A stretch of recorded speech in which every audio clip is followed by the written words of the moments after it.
Hello everyone, welcome to Electrical for All.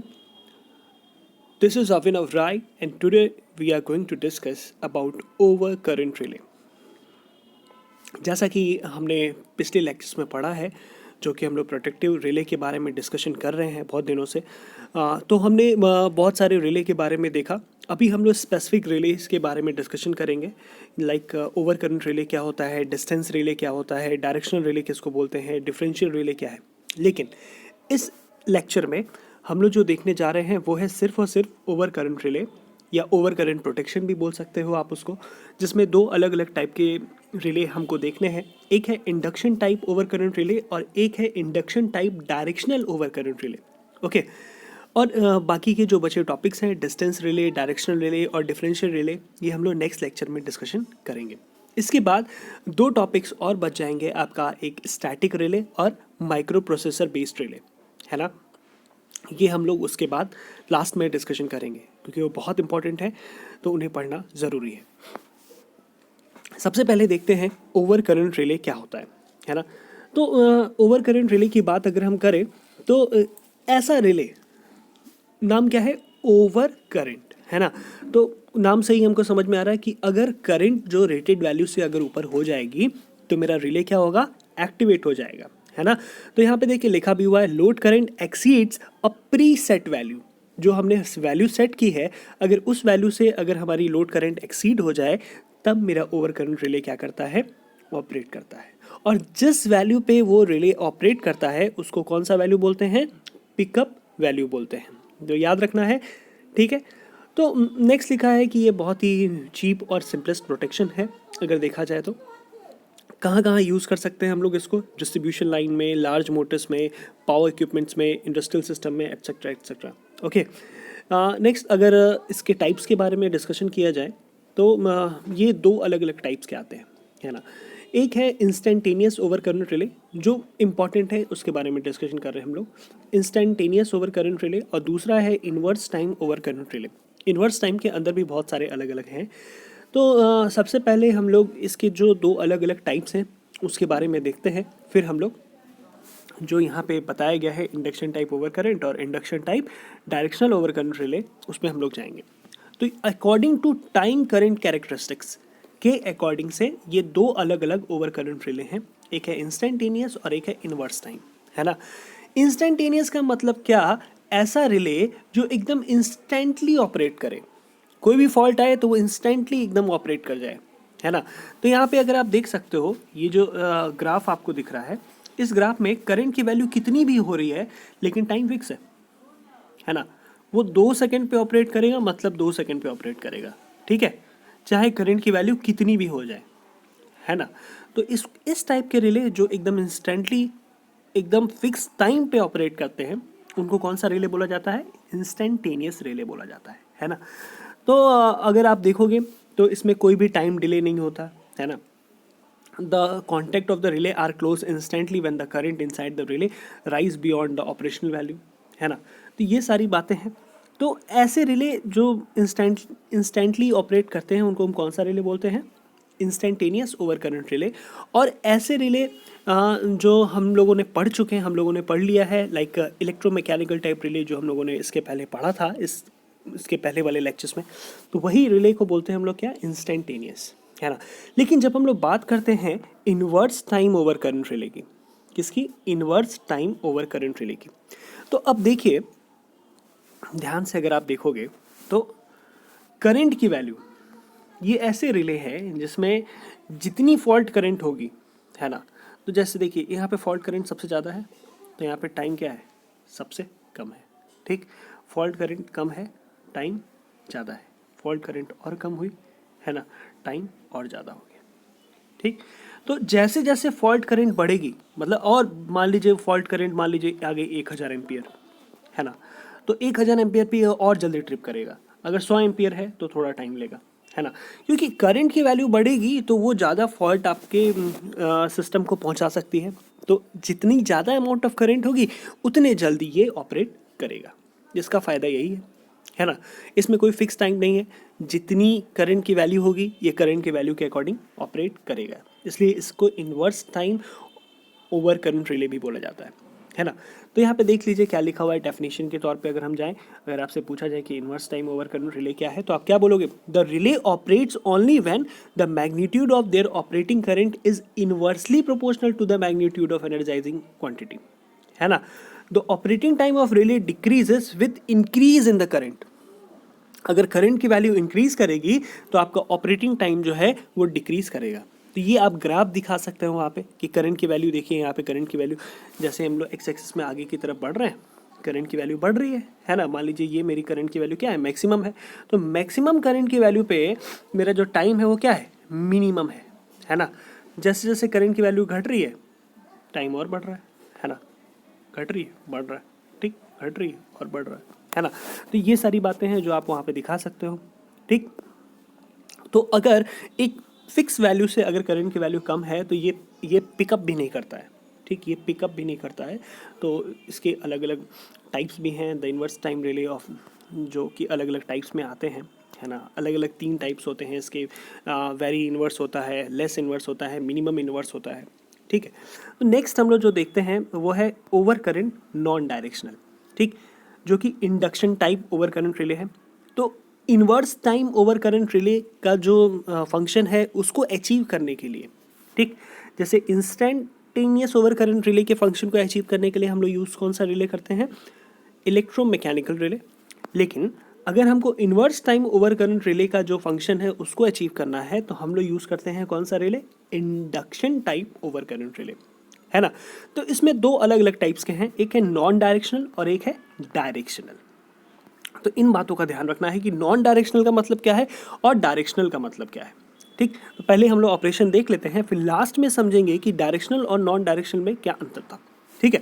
तो अगर हम यहाँ पे देखें इस रिले का डायग्राम में, तो इस रिले के डायग्राम में सबसे ऊपर जो होता है ये है एक प्लग सेटिंग ब्रिज, जो कि हम लोगों ने पहले भी डिस्कशन किया था जब हम लोग PSM और TSM निकाल रहे थे कि कैसे प्लग सेटिंग करते हैं। लेकिन ये जो प्लग सेटिंग ब्रिज है, अब देखिए इसको ध्यान से देखेंगे तो 2 अलग अलग इलेक्ट्रोमैग्नेट लगे हुए हैं। ऊपर में है जो वो है ई शेप का इलेक्ट्रोमैग्नेट, और नीचे में जो मैग्नेट लगा है उसको बोलते हैं यू शेप इलेक्ट्रोमैग्नेट, है ना। शेप के अकॉर्डिंग, जैसा उसका डिज़ाइन है उसके अकॉर्डिंग इसको बोल दिया जाता है, या आप उसको अपर इलेक्ट्रोमैग्नेट भी बोल सकते हो, उस नीचे वाले को लोअर इलेक्ट्रोमैग्नेट भी बोल सकते हो, ठीक है। अब यहाँ पे ध्यान दीजिए कि ये जो सबसे पहले हम देखते हैं कि इसकी एक्चुएटिंग क्वांटिटी क्या है, कहाँ से इसको वैल्यू मिल रही है। तो सबसे पहले देखिए यहाँ पे current terminal of secondary of CT, current terminals secondary of CT। तो CT जो है हमारा जो करंट ट्रांसफार्मर है, जहाँ जो वैल्यू को मेजर कर रहा है, उसका सेकेंडरी कहाँ पे कनेक्टेड है? यहाँ पे। अब देखते जाइए ये सेकेंडरी कहाँ पे जा रहा है, सीधा एक पहुँच रहा है एक वायर सेकेंडरी का, कहाँ पे? प्लग सेटिंग ब्रिज में, ठीक। कहाँ पहुँच गए? देखिए प्लग सेटिंग ब्रिज में, ठीक। अब और दूसरा कहाँ पहुँच रहा है? देखिए दूसरा पहुँच रहा है आपका प्राइमरी वाइंडिंग विथ टैपिंग्स में। कहाँ पे? प्राइमरी वाइंडिंग्स विथ टैपिंग्स में। अब हम जैसी चाहे वैसी वाइंडिंग यहाँ पे बना सकते हैं, वाइंडिंग घटा सकते हैं, वाइंडिंग को बढ़ा सकते हैं, किसके द्वारा? प्लग सेटिंग ब्रिज के द्वारा। यहाँ पे अलग अलग प्लग सेटिंग ब्रिज है, तो अलग अलग जगह अगर हम पॉइंट करेंगे, जो पिन है वो अलग अलग जगह पे अगर लगाएंगे तो हम वाइंडिंग्स को घटा और बढ़ा सकते हैं। तो वाइंडिंग्स को घटाने और बढ़ाने से क्या फ़ायदा और घाटा होगा? करंट की वैल्यू को घटा और बढ़ा सकते हैं। जैसे कि हमने फिक्स किया कि हमारा रिले 20 एम्पियर पे क्या करेगा? ट्रिप करेगा, है ना। तो 20 एम्पियर पे ट्रिप करने के लिए हमको उसके अकॉर्डिंग वाइंडिंग देनी होगी, है ना। अगर हम चाहें 100 एम्पियर पे ट्रिप कराने के लिए तो हमको उसके अकॉर्डिंग वाइंडिंग देनी होगी। तो यहाँ से हम जो प्लग सेटिंग ब्रिज है, यहाँ से हम इसकी वाइंडिंग को कंट्रोल कर सकते हैं और वाइंडिंग से करंट को कंट्रोल कर सकते हैं, ठीक। अब ये तो हो गई प्राइमरी वाइंडिंग। प्राइमरी वाइंडिंग के बाद इसी इलेक्ट्रोमैग्नेट पे एक सेकेंडरी वाइंडिंग लगी हुई है, ये वाली, ठीक। ये जो है ये इसी इलेक्ट्रोमैग्नेट पे एक सेकेंडरी वाइंडिंग लगी हुई है ना। तो अब ये सेकेंडरी वाइंडिंग देखिए कहाँ पे जा रही है? सेकेंडरी वाइंडिंग यही घूम के पहुँच रही है कहाँ पे? आपके लोअर इलेक्ट्रोमैग्नेट में, ठीक। लोअर इलेक्ट्रोमैग्नेट में पहुँच गई और फिर लोअर इलेक्ट्रोमैग्नेट को वाइंड करते हुए ये फिर से सेकेंडरी वाइंडिंग कहाँ पहुँच जा रही है? वहीं पे ई शेप इलेक्ट्रोमैग्नेट में, ठीक। तो प्राइमरी से जो इंडक्शन होगा वो कहाँ पहुँचेगा? आपका सेकेंडरी में, और सेकेंडरी वाले ही वायर के थ्रू पहुँच रहा है कहाँ पे? U shape. अब जैसा कि हमने पहले पढ़ा था, इंडक्शन का जो प्रिंसिपल हम लोग पढ़ रहे थे, इंडक्शन ओवर करंट रिले या इंडक्शन रिले का, तो वहाँ पे एक चीज़ बताई गई थी कि जो फ्लक्सेस होंगे वो तो ठीक है, लेकिन उन फ्लक्सेस का फेज जो है वो डिफरेंट होना चाहिए। दो अलग अलग फ्लक्स हैं और दोनों अलग अलग फ्लक्स का जो फेज है वो डिफरेंस होना चाहिए, क्योंकि वहाँ पे बनेगी क्या, फाइनली आपकी ईडी करंट बनेगी। अगर आप इसको और अच्छे से देखना चाहते हैं इसका ऑपरेशन, तो इसका ऑपरेशन आप इसके पिछले लेक्चर्स में देख सकते हैं। एक बार ध्यान से उसको देखें फिर इस पे आएँ, तभी आपको समझ में आएगा।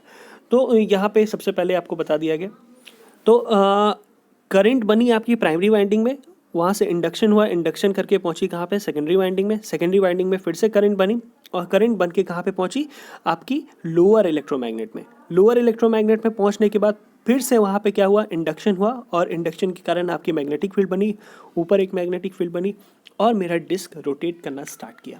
जो डिस्क है वो बना हुआ है एल्यूमिनियम का, है ना। तो जो भी चीज़ें हैं वो आपको यहाँ पे बता दी जा रही हैं। देखिए यहाँ पे जितनी भी चीज़ें हैं उनको रेड कलर से लिखा गया है। पहला है मेटेलिक एल्यूमिनियम डिस्क, अपर इलेक्ट्रोमैग्नेट, टैपिंग्स है, फिर सेकेंडरी वाइंडिंग है, फिर स्पाइरल स्प्रिंग है, ठीक है। स्पाइरल स्प्रिंग कहाँ पे लगी होती है, स्पाइरल स्प्रिंग आपकी लगी होती है डिस्क में, है ना। तो जो डिस्क, जैसे कि हम लोगों ने इलेक्ट्रोमैकेनिकल रिले में पढ़ा था कि अगर मेरा जो स्प्रिंग का फोर्स है वो और इलेक्ट्रोमैकेनिकल फोर्स जो इलेक्ट्रिसिटी के कारण आ रहा है, जब तक वो बराबर होता है ना, जब तक वो बराबर ना हो जाए तब तक मेरा रिले ऑपरेट नहीं करता। कोई एक दूसरे से ज़्यादा रहेगा तो वो ऑपरेट नहीं करेगा। तो दोनों को क्या होना पड़ेगा, बराबर होना पड़ेगा, क्योंकि स्प्रिंग जो है वो उसको पकड़ के रखा हुआ है ना। अगर स्प्रिंग नहीं रहेगा तो वो कहीं भी मूव करेगा, है ना। स्प्रिंग जो है वो जो स्पाइरल स्प्रिंग जो है, जो कि डिस्क के नीचे लगा रहता है, वो उसको पकड़ के रखा रहता है। जैसे करंट जो वहाँ पे इलेक्ट्रोमैग्नेटिक फ्लक्स बनाती है या मैग्नेटिक फील्ड बनाती है, वो मैग्नेटिक फील्ड जैसे बढ़ जाता है उससे ज़्यादा, तो वो मूव करना स्टार्ट करता है ना। नेक्स्ट है स्पिंडल ऑफ द डिस्क। अब देखिए ध्यान से देखेंगे आप यहाँ पे, तो एक यहाँ पे स्पिंडल लगा हुआ है। ये जो मेरा डिस्क है, मैं ये पे दिखा रहा हूँ, ये जो डिस्क है, डिस्क के ऊपर एक स्पिंडल लगा हुआ है ऐसे करके, है ना। जैसे जैसे डिस्क घूमती है वैसे वैसे ये स्पिंडल भी घूमता है और जाके फाइनली कनेक्ट कहाँ पे होता है, ये ट्रिप सर्किट पे, है ना। ये घूमते घूमते आएगा और ये ट्रिप सर्किट पे जाके कनेक्ट हो जाएगा, ठीक। जैसे ये ट्रिप सर्किट पे कनेक्ट होगा मेरा रिले ट्रिप कर जाएगा। तो यही फंक्शन है इसका, यही ऑपरेशन भी है। अंडर नॉर्मल कंडीशन रीस्ट्रेनिंग टॉर्क, जो स्प्रिंग का जो टॉर्क है वो क्या है, बड़ा है ड्राइविंग टॉर्क से। ड्राइविंग टॉर्क मतलब क्या है, इस जो मेरा जो डिस्क है उसको घुमाने वाला जो टॉर्क है वो रीस्ट्रेनिंग टॉर्क से छोटा है, या हम बोल सकते हैं रीस्ट्रेनिंग टॉर्क आपका ड्राइविंग टॉर्क से बड़ा है, तो रिले मेरा ऑपरेट नहीं करेगा। जैसे ही मेरी करंट एक प्रीसेट वैल्यू से एक्सीड करती है तो मेरा ड्राइविंग टॉर्क क्या हो जाता है, बड़ा हो जाता है रीस्ट्रेनिंग टॉर्क से, और मेरा जो डिस्क है वो घूमना स्टार्ट कर देता है। जैसे ही मेरा डिस्क घूमता है, जो उसके साथ स्पिंडल लगा हुआ है वो स्पिंडल जाके कनेक्ट हो जाता है कहाँ पे, ट्रिप सर्किट से। और जैसे ही ट्रिप सर्किट से कनेक्ट होता है मेरी सर्किट ट्रिप कर जाती है और सर्किट ब्रेकर को सिग्नल मिल जाता है। तो ये तो बात हुई नॉन डायरेक्शनल, है ना, नॉन डायरेक्शनल। अब एक्चुअल में होता क्या है, जब भी रिले ट्रिप करता है या जब भी करंट की वैल्यू बढ़ती है ना, शॉर्ट सर्किट आया तो मतलब क्या होगा, करंट की वैल्यू क्या हो जाएगी, बढ़ जाएगी। और करंट की वैल्यू बढ़ेगी तो वहाँ पे वोल्टेज की जो वैल्यू है वो घट जाएगी, है ना।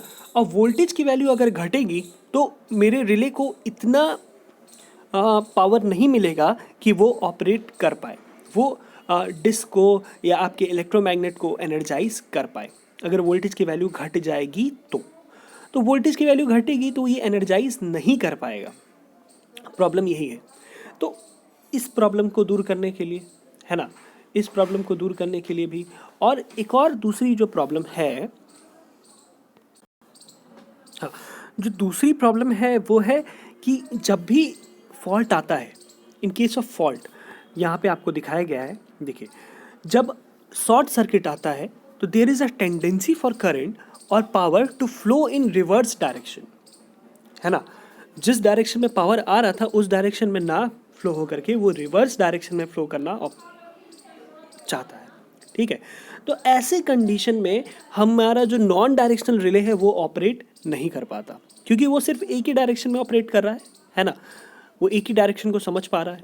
तो ऐसे कंडीशन में मेरा नॉन डायरेक्शनल रिले जो है वो ऑपरेट नहीं कर पाता। तो यहाँ पे लिखा there is a tendency of for current और power to flow in the reverse direction. Should this happen the disc of upper element rotate to bridge the fixed contact 1 and 2। इसके बारे में हम लोग देखते हैं। तो बस यही दो चीज़ें ध्यान रखनी है कि अगर मेरा फॉल्ट आता है तो फॉल्ट के केस में करंट की वैल्यू इतनी बढ़ जाती है कि वोल्टेज मेरा डिक्रीज कर जाता है और उसको एनर्जाइज नहीं कर पाता, जिसके कारण क्या होता है, मेरा डिस्क रोटेट नहीं कर पाता। तो डिस्क रोटेट नहीं करेगा तो फिर मेरा रिले ऑपरेट नहीं करेगा, कॉमन सी बात है। तो इसके लिए हम लोग लेके आए कौन सा relay, induction type directional relay, है ना, जिसके बारे में ऊपर लिखा भी गया है the directional relay unsuitable for the use of directional protective relay under short circuit condition. When a short circuit occurs, the system voltage falls to a low value and there may be insufficient torque develop in the relay to cause its operation, है ना। This difficulty is overcome in induction type directional overcurrent relay which is designed to be almost independent of system voltage or power factor, है ना। तो अगर इस relay की बात करें तो इसमें दो अलग अलग एलिमेंट्स लगे हुए हैं, एक है आपका डायरेक्शनल एलिमेंट और एक है आपका नॉन डायरेक्शनल एलिमेंट। तो हमेशा ध्यान रखना है जब तक मेरा डायरेक्शनल एलिमेंट ऑपरेट नहीं करता या डायरेक्शनल एलिमेंट की सर्किट ट्रिप नहीं करती तब तक मेरा नॉन डायरेक्शनल एलिमेंट चालू नहीं होगा। तो डायरेक्शनल एलिमेंट की अगर बात करें, पहले भी बात की गई, दो बातें हैं जिनको ध्यान रखना है। एक बात ये कि शॉर्ट सर्किट फॉल्ट आएगा तो उस केस में करंट की वैल्यू बढ़ेगी और वोल्टेज की वैल्यू घट जाएगी, जिसके कारण रिले मेरा ऑपरेट नहीं कर पाएगा। तो उसके लिए हम लोग कौन सा रिले लेके आए हैं, डायरेक्शनल ओवरकरंट रिले। और दूसरा कारण कि जब भी करंट आती है तो पावर की टेंडेंसी होती है कि वो रिवर्स डायरेक्शन में फ्लो करे, है ना, जिसको मेरा जो नॉन डायरेक्शनल रिले है वो कैच नहीं कर पाता, है ना। उसके लिए हम लोग लेके आए हैं कौन सा, डायरेक्शनल रिले। ठीक, तो डायरेक्शनल रिले में सबसे ऊपर में जाएंगे तो ऊपर में एक ई टाइप इलेक्ट्रोमैग्नेट लगा है, फिर कौन सा लगा है, यू टाइप इलेक्ट्रोमैग्नेट लगा है। ठीक, जो जिसमें ई टाइप इलेक्ट्रोमैग्नेट में एक सिंगल वाइंडिंग कनेक्टेड है, ध्यान से देखेंगे तो वो सिंगल वाइंडिंग कहाँ से आ रही है, पीटी के थ्रू आ रही है। कौन सा ट्रांसफार्मर, पोटेंशियल ट्रांसफार्मर, है ना। पीटी के थ्रू ये एनर्जाइज हो रहा है, यहाँ पे आपकी इलेक्ट्रोमैग्नेटिक फ्लक्स बन रही है। ठीक, नेक्स्ट जो है यू टाइप इलेक्ट्रोमैग्नेट की सीडी वाइंडिंग जो आ रही है वो आपकी कहाँ से आ रही है, देखिए फ्रॉम सीटी, है ना, फ्रॉम सीटी आ रही है और ये सीटी से ये वाइंड होके क्या हो रहा है, ये जो करंट कॉइल है फिर ये घूम के जा रही है नीचे वाले में, उसके बारे में आगे आते हैं। तो जैसे ही आपका फॉल्ट आया, फॉल्ट आने के कारण क्या हुआ, वोल्टेज डाउन हुआ और यहाँ पे करंट की वैल्यू बढ़ गई। तो दो अलग अलग फ्लक्स मिलेंगे आपको, है ना, अलग अलग फेज के साथ मिलेंगे तो ये मेरा ऑपरेट करना स्टार्ट कर जाएगा, है ना। तो जैसे ही ये ऑपरेट करेगा, ऑपरेट करने के दौरान क्या होगा, मेरा जो स्पिंडल जो है, जो डिस्क का स्पिंडल है जो ये लगा हुआ है, इसको क्या बोलते हैं, स्पिंडल बोलते हैं, है ना। ये क्या है, आपका स्पिंडल है। तो ये स्पिंडल क्या करेगा, ये डिस्क के साथ क्या करेगा, रोटेट करेगा। ये जो मेरी डिस्क है, वेट अ सेकेंड, ये जो डिस्क है आपकी, डिस्क के साथ क्या लगा हुआ है, ये स्पिंडल लगा हुआ है। ये स्पिंडल भी डिस्क के साथ रोटेट कर रहा है और ये 1-2 के पास आके क्या हो जाएगा, कनेक्ट हो जाएगा। जैसे ही ये इसके साथ कनेक्ट होगा, मेरा देखिए जैसे इसके साथ ये कनेक्ट हो रहा है, देखिए ध्यान से देखिए, 1 और 2 क्या हो गए, कनेक्ट हो गए। कनेक्ट होने के साथ देखिए ये वायर कहाँ पहुँच रहा है, आपका सबसे लोअर इलेक्ट्रोमैग्नेट में जो कि यू शेप का बना हुआ है। ठीक, फिर यू शेप फिर घूम के जा रहा है कहाँ पे, यहाँ पे, जो कि सीटी के साथ कनेक्टेड है और ये भी इसके साथ क्या हो रहा है, कनेक्ट हो रहा है। मेरी सर्किट क्या हो रही है, कंप्लीट हो रही है ना। यहाँ से मेरी जो सर्किट है वो कंप्लीट हो रही है। देखिए 1-2 एक साथ कनेक्ट हो गए। 1 कहाँ पे है, देखिए 1 जो है आपका, ध्यान से अगर हम देखेंगे तो ये 1 घूम के आ रहा है यहाँ पे, इसके साथ घूमते हुए यहाँ पे, है ना। और 2 जो है, 2 आपका यहाँ पे, है ना। सर्किट मेरी क्या हो गई, कंप्लीट हो गई। तो जैसे सर्किट कंप्लीट हुई, ये आपका ये सर्किट कौन सी बना दे रही है, ये सेकेंडरी वाइंडिंग यहाँ पे क्रिएट कर दे रही है। ठीक, और प्राइमरी वाइंडिंग जो है, ये जो ई टाइप इलेक्ट्रोमैग्नेट का, वो एक आ रहा है आपका सीटी के थ्रू, है ना, एक आ रहा है आपका CT के थ्रू और दूसरा आ रहा है आपका ये जो यू शेप इलेक्ट्रोमैग्नेट है उसके थ्रू। ये हो गई इसकी प्राइमरी वाइंडिंग और ये हो गई सेकेंडरी वाइंडिंग जो कि आपका ये ट्रिप के साथ बन रही है ना। तो ये पूरी सर्किट को कंप्लीट कर रहा है, ठीक। तो जैसे ही फॉल्ट आया, फॉल्ट आने के कारण क्या हुआ, यहाँ पे वोल्टेज आ रहा था, यहाँ पे करंट आ रहा था, दोनों का फेज डिफरेंस हुआ। मेरा जो आपका डिस्क है वो रोटेट किया, रोटेट करने के बाद इसको ट्रिप कराया, ठीक। जब तक ये वाला ट्रिप नहीं करेगा, कौन सा 1 2 वाला, तब तक ये ऑपरेट नहीं करेगा क्योंकि इसकी सर्किट ही नहीं कंप्लीट होगी। तो जैसे इसकी सर्किट कंप्लीट हुई, ये ऑपरेट करना स्टार्ट किया और फिर वही वाला काम जो इसके पहले हो रहा था, है ना, जो इसके पहले हो रहा था यहाँ पे इस केस में इस केस में वही काम होगा, है ना, वही काम होगा यहाँ पे और ये ऑपरेट करेगा, ठीक। तो वही चीज़ें आपको अलग अलग करके यहाँ पे बताई गई हैं। पहला है डायरेक्शनल एलिमेंट। तो directional, it is essential for directional power relay which operate when power flow in specific direction. कोई एक स्पेसिफिक डायरेक्शन में जब ऑपरेट करना स्टार्ट कर देगा पावर, तब ये ऑपरेट करेगा। तो पहला जो है वो PT के थ्रू आ रहा है। The potential coil of the element is connected through a potential transformer.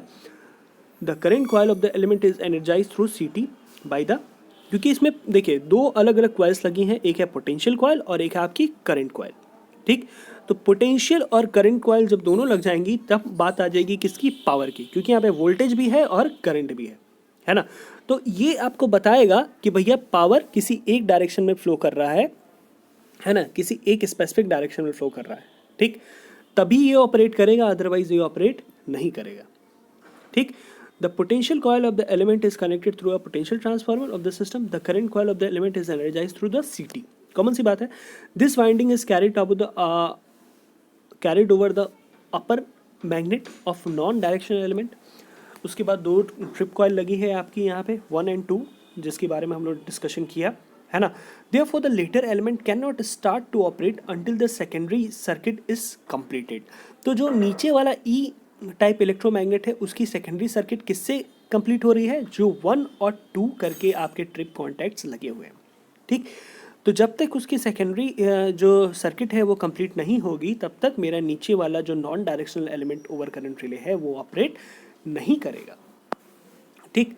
Next है नॉन डायरेक्शनल एलिमेंट, जो कि आपको पहले भी बताया गया है पीछे वाले लेक्चर्स में, पीछे वाले स्लाइड्स में, है ना। तो अब यहाँ पे एक चीज़ नोट करने वाली है कि वो यहाँ पे एक प्लग सेटिंग वाला ब्रिज नहीं दिया गया है, उसको आप अलग से कनेक्ट कर सकते हो। जैसे यहाँ पे लिखा हुआ, it may be noted that the plug setting bridge is also provided in the relay for current setting but has been omitted in the figure for clarity and simplicity, है ना। आप चाहें तो यहाँ पे लगा सकते हैं, इसके साथ कनेक्ट कर सकते हैं, लेकिन फॉर द सिंप्लिसिटी यहाँ पे प्लग सेटिंग ब्रिज नहीं लगाया गया, ओके। तो अगर नॉर्मल ऑपरेशन की बात करें, जब ऑपरेशन नॉर्मल है, मतलब कोई भी फॉल्ट नहीं आया है, power flow in the normal direction in the circuit protected by the relay, therefore induction type directional over current relay does not operate. अगर मेरा पावर जो है वो जिस डायरेक्शन में आ रहा था उसी डायरेक्शन में आ रहा है, तो मेरा रिले ऑपरेट नहीं करेगा। जैसे ही ये दोनों अपनी वैल्यूज़ को चेंज करेंगे, जैसे वोल्टेज और करंट अपनी वैल्यूज़ को चेंज करेंगे, मेरा ये ऑपरेट करना स्टार्ट करेगा। जैसे ही ऑपरेट करेगा, वो ऑपरेट करके 1 और 2 को कनेक्ट करेगा, 1 और 2 को कनेक्ट करेगा, तो इसकी सेकेंडरी वाइंडिंग क्या हो जाएगी, कंप्लीट हो जाएगी, है ना। नेक्स्ट बोला है कि भाई जैसे ही शॉर्ट सर्किट आएगा, there is a tendency of current और power to flow in reverse direction. Should this happen, the disc of upper element rotate to bridge and fix contact 1 and 2. This complete the circuit for overcurrent element. और आगे का काम एकदम same जैसा कि आपका non directional relay में हुआ है, ओके। तो आज के लेक्चर में इतना ही। इसमें हम लोगों ने दो अलग अलग चीज़ें कवर की। पहला था आपका क्या, over current protection. Over current protection में एक है नॉन डायरेक्शनल और दूसरा है क्या, डायरेक्शनल। तो ओवर करंट प्रोटेक्शन आपका यहाँ पे कंप्लीट होता है। इसके बाद हम लोग नेक्स्ट डिस्कशन करेंगे डिस्टेंस रिले, डायरेक्शनल रिले और डिफरेंशियल रिले के बारे में नेक्स्ट लेक्चर में। So thanks for watching, like and comment and subscribe for electrical for all to get the latest video and the updates. Thank you.